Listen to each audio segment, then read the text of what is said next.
Presiding officer stands corrected. The roll call, there were 21 senators who answered to the call of the roll. For the record. Thank you, Mr. Majority Leader. Thank you, Mr. President. Mr. President, we'd like to recognize a distinguished colleague from San Juan, Senator Jingo Estrada, to take the privilege hour. Senator Jingo Estrada is recognized. It is just a manifestation, Mr. President. I am not availing of the privilege hour.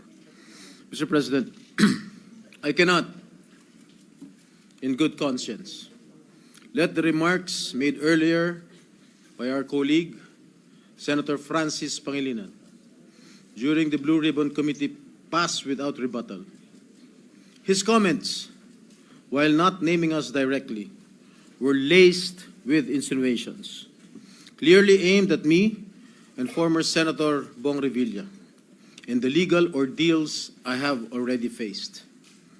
With due respect, such statements are not only unfair, they are malicious and utterly uncalled for.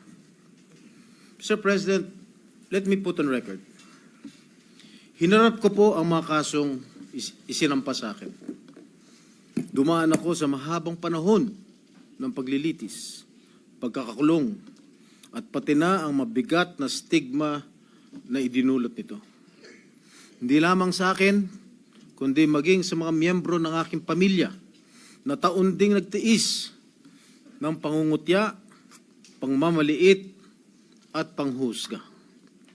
Sa huli, napatunayan na walang sapat na batayan ang mga ipinukol sa akin na mga akusasyon. Hindi ko kailanman nanaisin na pagdaanan nito ng sino man sa aking mga kasamahan dito ngayon. Mr. President, the courts have spoken with finality. To cast doubt on these decisions is not only an insult to me personally, but a dangerous affront to the judiciary. It undermines the very foundation of our justice system and erodes public trust in due process. Ginoong Pangulo, hindi ako tutol sa sinasagawang pagdinig ng Blue Ribbon Committee.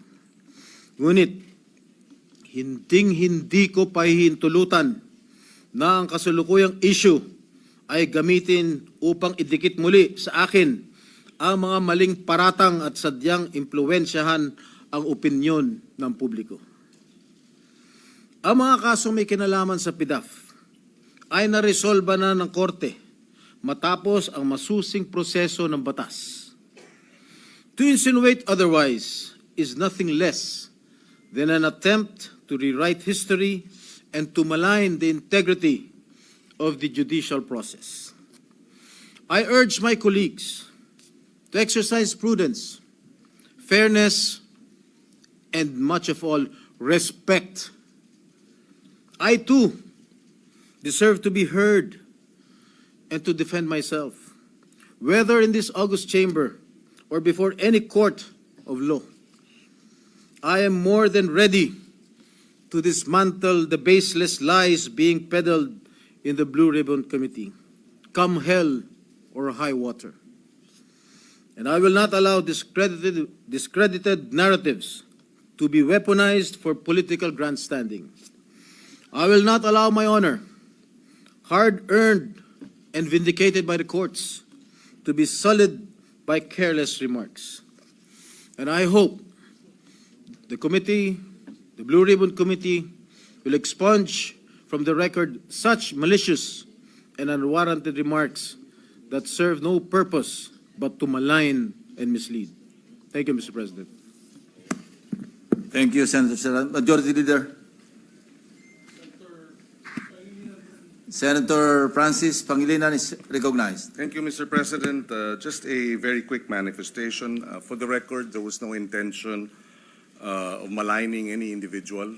In the manifestation we said earlier during the committee hearing of the Blue Ribbon Committee, wala pong personalan, gaya ng nabanggit ng butihing senador, wala po tayong pinangalanan.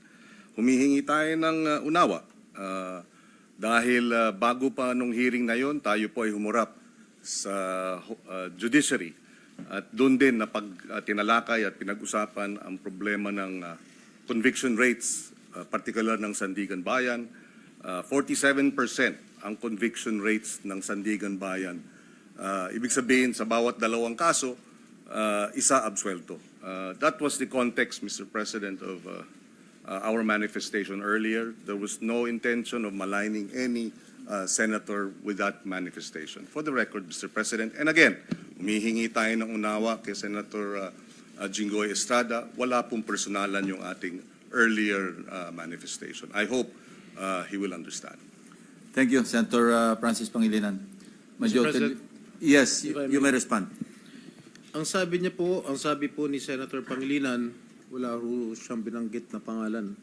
Pero napaka-obvious naman po ang kanyang sinabi kanina dun sa Blue Ribbon Committee. Ang sabi niya, if I may quote, well, if I may, kung maaari ko siguro ikomento, siguro kung yung Napoles cases inauwi doon, halip na absuelto, kulong, baka hindi na nangyari itong mas malaking kurakot. Those were the words of Senator Kiko Pangilinan. Sino ba ang pinatatamaan niya? Sino ba ang pinatatamaan mo? Di ba? It's very obvious that I was being alluded to. Remember, Mr. Senator Pangilinan, that I was acquitted by the court.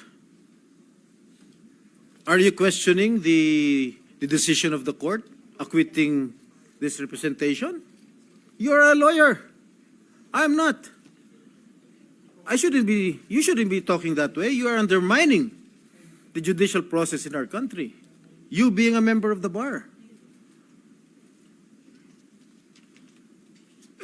Thank you, Mr. President. May I ask, minute for suspension. Majority Leader. May I ask, very Session clearly- is suspended. Suspended.